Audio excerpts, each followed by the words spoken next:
Hello, good afternoon.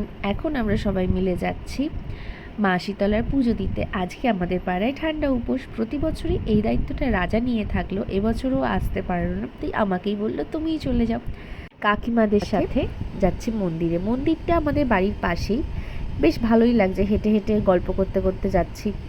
গিয়েই কিন্তু দেখি বেশ ভিড় হয়েছে। তবে পাড়ার যে কাকিমারা পুজো দিয়ে যাচ্ছিল তারাই বলছিল এত বেলায় কেন যাচ্ছিস, এই সময় কিন্তু ভিড়টা হবে। যাই হোক, মায়ের মন্দিরে যাচ্ছি, একটু ভিড়ের মধ্যে নয় দাঁড়িয়েই থাকবো, অসুবিধা কিছু হবে না। গিয়ে দেখি দারুণ সুন্দর বাজনাও বাজাচ্ছে, কি যে ভালো লাগছিল। কতদিন পর সবার সাথে দেখা হলো। ভেতরে হচ্ছিল ঠাকুরের ভোগ প্রসাদের আয়োজন।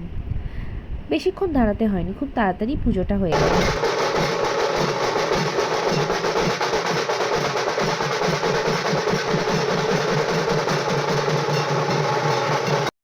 পুজোর কুপন নিয়ে আমরা চলে গেছিলাম মায়ের কাছে।